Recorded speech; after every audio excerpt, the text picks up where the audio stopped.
Hello guys, welcome to my channel Bhanu tech solutions. तो आज हम पढ़ेंगे एसिड प्रॉपर्टी के बारे में। ठीक है, जो हमारी डेटाबेस की एसिड प्रॉपर्टी होती है उसके बारे में हम आज पढ़ेंगे। तो एसिड प्रॉपर्टी ऑफ, जो हमारा आज का टॉपिक है वो है एसिड प्रॉपर्टी ऑफ आरडीबीएमएस। इसका मीन्स होता है रिलेशनल डेटाबेस मैनेजमेंट सिस्टम। ठीक है, तो चल आगे बढ़ते हैं। तो यहाँ पे जो एसिड प्रॉपर्टी होती है वो 4 टाइप्स ऑफ प्रॉपर्टी होती है। ठीक है, डेटाबेस की atomicity, consistency, isolation and durability. ठीक है, तो जैसे कि इसमें जो एसिड प्रॉपर्टी होती है वो किस पे बेस्ड होती है, इसमें डेटाबेस में ट्रांजैक्शंस के लिए, जो हमारी ट्रांजैक्शंस की वो होती है ना, क्वेरीज, तो कैसे परफॉर्म करती हैं, और क्या कहते हैं, जो भी हमारे जो बैंक ट्रांजैक्शन होते हैं, पेमेंट, ये सारी चीज़ें एसिड प्रॉपर्टी फॉलो करती हैं। ठीक है, we are using lots of third party app to perform transaction like Paytm, PhonePe app to money transfer and bill payment.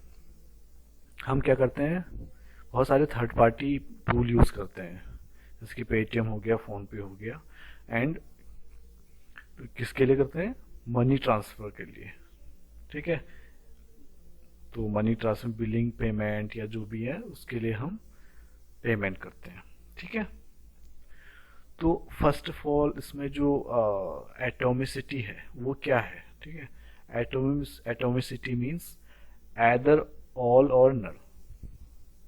Means कि अगर कोई भी ट्रांजैक्शंस, ठीक है, एक रन हो गई, ठीक है, और बीच में वो फेल होती है, तो क्या वो कभी भी क्या होगी, रिज्यूम नहीं होगी, वहीं से स्टार्ट नहीं होगी, वो क्या होगी, रीस्टार्ट होगी, फिर स्टार्टिंग से वो स्टार्ट होगी। ठीक है, जैसे कि आप देख सकते हैं, a failed transaction can not be resumed और failed transaction can be only restart. ठीक है, तो वो कभी भी, जैसे कि बीच में से कोई ट्रांजैक्शन फेल होती है तो वो हमेशा रिज्यूम नहीं होती, वो क्या होती है, रीस्टार्ट होती है, फिर स्टार्टिंग से शुरू होती है। For example, transaction T1 have lots of operation to execute. ठीक है, मीन्स कि अगर ट्रांजैक्शन T1 के पास बहुत, मतलब हंड्रेड्स ऑफ ऑपरेशन हैं। ठीक है, अब क्या हुआ कि 98 ऑपरेशन हमारे सक्सेसफुली कंप्लीट हो गए, बट 2 ट्रांजैक्शन स्टिल पेंडिंग। इसके बीच में क्या हो गया कि 98 जब कंप्लीट हुए तो बीच में कुछ एरर आया और फेल हो गए। ठीक है, तो क्या हो गया, उसके बाद जो ऑपरेशन रन होगा वो 98 से नहीं होगा, वो क्या होगा, पूरा रोल बैक होके फिर से जो ऑपरेशन है वो रीस्टार्ट हो जाएगा, फिर से स्टार्टिंग से वो जो हमारे ट्रांजैक्शन है वो स्टार्ट होंगे, रिज्यूम नहीं होंगे। ठीक है, ये चीजें थोड़ा आप माइंड में रख लेना। तो इसमें देखो, आप देख सकते हैं, if transaction failed before commit. हाँ, हम डेटाबेस में क्या करते हैं, स्टार्ट ट्रांजैक्शन, और लास्ट में जब हम हमारी क्या कहते हैं, क्वेरी कंप्लीट हो जाती है तो उसके बाद हम कमिट करते हैं। ठीक है, तो वो सारी चीजें, अगर कमिट करने से पहले कोई भी ट्रांजेक्शन फेल होती है तो वो हमेशा रीस्टार्ट होगी, रिज्यूम नहीं होगी। ठीक है, ये देखो, then all transaction will be roll back. अब suppose that money transfer online, कभी क्या होता है कि आपने पेमेंट की, ठीक है, आपने क्या किसी बैंक पोर्टल पे गए एंड पेमेंट स्टार्ट, मतलब पेमेंट की ट्रांजेक्शन स्टार्ट करी, पेमेंट करी, फिर क्या हुआ कि जब जैसे ही आपने OTP टाइप किया ड्यूरिंग द पेमेंट, तो उसमें क्या हुआ कि OTP डालते ही कुछ एरर आ गया। ठीक है, तो क्या हुआ कि आपका पेमेंट वहीं पे फेल्ड हो गया ना, ट्रांजेक्शन आपकी वहीं पे फेल्ड हो गई। अब क्या सोचो कि अब जैसे ही आप दूसरी ट्रांजेक्शन करते हो तो वो वहीं से स्टार्ट नहीं होती, उसके लिए आप क्या करते हो, फिर स्टार्टिंग से वो ट्रांजेक्शन स्टार्ट करते हो, आप पेमेंट दोबारा से करते हो, तब होती है ना ऐसा तो नहीं कि बीच में से दोबारा से वहीं पे दोबारा ओटीपी आए उसके बाद फिर पेमेंट हो जाए, ऐसा नहीं होता। ठीक है। और सेकंड ऑप्शन, सेकंड एग्जांपल है हमारा एटीएम।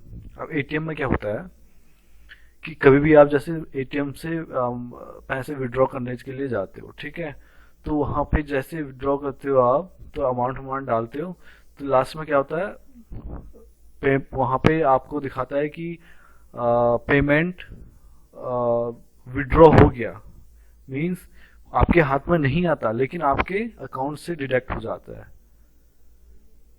ठीक है, तो वहां से वो क्या हो जाता है, डेबिट हो जाता है आपके वहां से अकाउंट से, बट आपके हाथ में नहीं आता। तो उस केस में क्या होता है, 2-3 दिन के अंदर क्या होता है, वो पैसा आपको दोबारा मिल जाता है। क्यों मिल जाता है, क्योंकि क्या होता है कि जो भी आपकी फेल्ड ट्रांजेक्शन है, ठीक है, वो स्टार्ट नहीं होगी, वो आपके वो ट्रांजेक्शन क्या होगी, रोल बैक होगी। रोल बैक मीन्स जो आपका पैसा कटा था वो आपको दोबारा मिल गया। ठीक है, वो थोड़ा सा टाइम टेकिंग है, वो अकॉर्डिंग टू बैंक जो भी है उसमें 1-2 दिन के अंदर आपके पैसे वापस आ जाते हैं। तो ये आपकी एटॉमिसिटी का एक एग्जांपल है।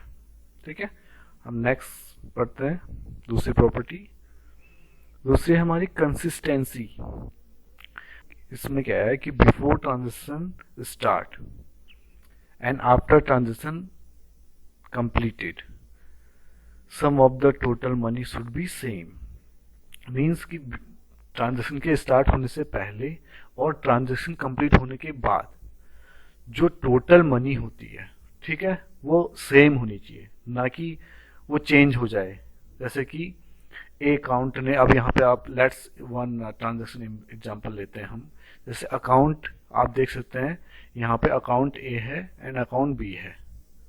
ठीक है, हाँ, जैसे अकाउंट ए एंड बी है, इसमें क्या हो रहा है, ए बी को पैसे ट्रांसफर कर रहा है। ठीक है, अभी ए के अकाउंट में कितने हैं 2000 एंड बी के अकाउंट में 3000। ठीक है, टोटल अमाउंट कितना है 5000, राइट। तो जो ये 5000 है, ये अगर जैसे कि अभी कोई ट्रांजेक्शन नहीं हुए तो टोटल अमाउंट क्या है 5000, और जब ये पूरी कंप्लीट हो जाएगी, ट्रांजेक्शन ए से बी में चला जाएगा पेमेंट, तो वो तो उसका जो टोटल है वो भी 5000 ही होना चाहिए, ना कि 4500। वो सब सेम होना चाहिए। जैसे कि यहाँ पर आप एग्जांपल के तौर पर देख सकते हैं, ए के अकाउंट में 2000 है, बी के अकाउंट में 3000 है। ठीक है, फिर ये क्या पहले इसमें ट्रांजेक्शन में क्या होता है, जो फॉलो होता है, सिनेरियो फॉलो होता है, उसमें यह है कि पहले वो क्या करेगा, रीड ए अकाउंट की वैल्यू रीड करेगा कि उसमें 2000 पड़े हैं नहीं पड़े हैं। ठीक है, वो 2000 हैं। ठीक है, फिर ए अकाउंट से क्या होगा, 1000 क्या होगा, वहां से डेबिट होगा। ठीक है, वहां से डेबिट होगा क्योंकि बी अकाउंट में पेमेंट होनी है। तो फिर बी क्या होगा, फिर राइट होगा, फिर राइट ए, तो राइट ए में राइट होगा किसमें, अभी क्या हुआ, पेमेंट हुई नहीं, ए में राइट होगा, फिर data save in local memory. अभी तक क्या है, वो पेमेंट वहां गई नहीं है, वो अभी मेमोरी में सेव है। ठीक है, फिर रीड बी अकाउंट, तो पहले फिर उसके बाद क्या करेगा, बी अकाउंट की करंट अमाउंट चेक करेगा। ठीक है, वो 3000 है। फिर क्या करेगा बी, फिर यहाँ पे क्या होगा, जो हमारा ए से आया है 1000 का अमाउंट, वो बी अकाउंट में क्या हो जाएगा, प्लस हो जाएगा। B plus 1000 means 3000 plus 1000। ठीक है, यहाँ पे क्या हो जाएगा, राइट कर रहा है ये, राइट बी अकाउंट को कितना कर रहा है, यहाँ से जुड़ के कितना आ गया, यहाँ पे बी अकाउंट का अमाउंट कितना था 3000 एंड वहां से 1000 यहाँ पे और क्रेडिट हो गया किससे, ए अकाउंट से, तो कितना होगा टोटल यहाँ पे 4000। ठीक है, फिर भी अभी ये प्रॉपरली कंप्लीट ट्रांजेक्शन नहीं है। ठीक है, still data save in local memory until commit. Then after अगर यहाँ पे ट्रांजेक्शन फेल हो जाती है तो फिर क्या होगा, पूरी जो ट्रांजेक्शन हमारी रोल बैक हो जाएगी स्टार्टिंग से। ठीक है, अगर फिर यहाँ पे कमिट हो गया, ठीक है, यहाँ पे कमिट हो जाए तो हमारी ट्रांजेक्शन कंप्लीट होगी यहाँ पे। ठीक है, तो फिर a plus B equal to कितना 5000। तो यहाँ पे क्या हुआ कि बिफोर ट्रांजेक्शन स्टार्ट, यहाँ ट्रांजेक्शन स्टार्ट से पहले टोटल वैल्यू कितनी थी 5000, और आफ्टर कंप्लीट ट्रांजेक्शन तो यहाँ पे कितनी है 5000। तो ये हमारी कंसिस्टेंसी में आती है, ठीक है।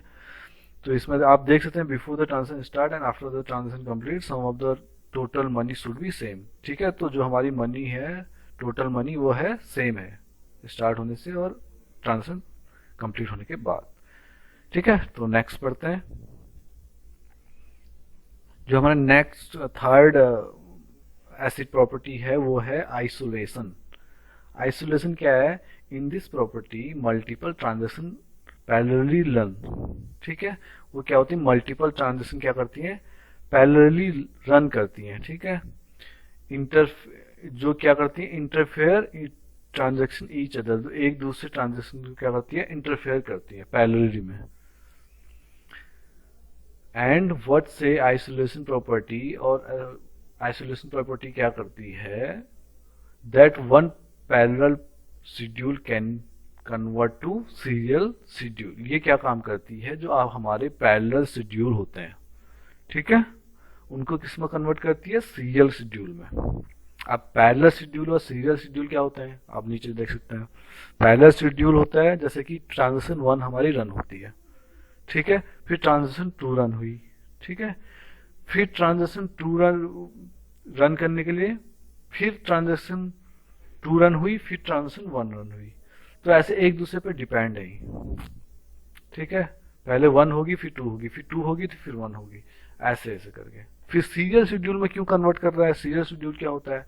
यहाँ पे कभी भी कोई ट्रांजेक्शन रन हो जाएगी। देखो पहले ट्रांजेक्शन 1 रन हुई, फिर 2 हो गई, फिर 2 होगी, फिर 1 ट्रांजेक्शन 1 हो गई। इसमें ऐसा है, ठीक है, कभी भी कोई भी ट्रांजेक्शन रन हो सकती है, ठीक है। इसमें आप जैसे कि फिर लास्ट में फिर ट्रांजेक्शन 3 हो जाएगी, फिर ट्रांजेक्शन 2 हो जाएगी। तो मल्टीपल ट्रांजेक्शन वन टाइम पे रन हो सकते हैं, ठीक है। तो इसमें दिखा रहा है why we convert into serial schedule because serial schedule is a consistence. Serial schedule क्या होता है? हमारा कंसिस्टेंस होता है। कंसिस्टेंस आपको पीछे पढ़ाया था, कंसिस्टेंस क्या होती है, ठीक है। अब हमारा लास्ट प्रॉपर्टी आती है ड्यूरेबिलिटी, ठीक है। ड्यूरेबिलिटी क्या है? Whenever you change in the database should be permanent not temporary until you modify data again. कि हमारा अगर हम कुछ भी चेंज कर रहे हैं डेटाबेस में, या अपडेट कर रहे हैं, या क्रिएट कर रहे हैं, कुछ भी चेंज कर रहे हैं, तो वो क्या होती है? परमानेंट पे परमानेंटली स्टोर, मतलब फिक्स होती हैं, सेव होती हैं, ठीक है, परमानेंट सेव होती हैं, जब तक हम उसको दोबारा क्या नहीं करें? मॉडिफाई ना करें। ऐसा नहीं कि वो हमने चेंज किया और थोड़ी देर के बाद क्या हो गया, वो दोबारा से अपने पुराने स्टेज में आ गया। ऐसा नहीं होगा, वो क्या होगी? परमानेंट चेंज होगा। फॉर एग्जाम्पल के लिए एक आपको एग्जाम्पल देते हैं। You have a video clip store in your system hard disk, ठीक है। आपके एक वीडियो क्लिप ही जो आपको आपके सिस्टम में स्टोर्ड है, ठीक है। It will be auto remove when you will open laptop again, it's not durability, ठीक है। अब क्या होगा कि आपकी एक जो है वीडियो क्लिप उसमें सिस्टम में सेव है डी ड्राइव में, ठीक है। अब आपने कभी दोबारा फिर सिस्टम ओपन किया, जैसे आप आज आपने वो वीडियो क्लिप डाली और कल आपने दोबारा से सिस्टम ऑन किया, वो ऑटोमेटिक वहां से रिमूव हो गई। तो ये किसके अंडर में नहीं आएगी? ये ड्यूरेबिलिटी के अंडर में नहीं आएगी चीजें, ठीक है, क्योंकि वो टेम्पररी बेस पे स्टोर थी। क्योंकि ऐसा होता नहीं है, जो हमारा जो ये वाला सिस्टम में जो वीडियो क्लिप है विदाउट हमारे मॉडिफाई के वो चेंज नहीं होगी, तो वो परमानेंट बेस पे सेव है, तो उसको हम ड्यूरेबिलिटी बोलते हैं। अगर वो हटती है तो वो ड्यूरेबिलिटी के अंदर नहीं आती, ठीक है। जैसे हमने एग्जांपल लिया था a plus B equal to 5000, ये क्या हो रहा है हमारा? उस टाइम पे change permanent until you modify, ठीक है। तो ये चीजें हमारी ड्यूरेबिलिटी में आती हैं। तो आप यहाँ पे इसका आर्किटेक्चर देख सकते हैं और किस इसमें क्या क्या आती है। देखो द एंटायर ट्रांजेक्शन, ये आप पढ़ सकते हैं इसको सारा, जो अभी मैंने आपको बताया, ठीक है। तो इस टाइप से पूरा डिस्क्राइब किया हुआ है। Okay, thank you so much for watching. I hope कि आपको एसिड प्रॉपर्टी समझ में आई हो। Thank you.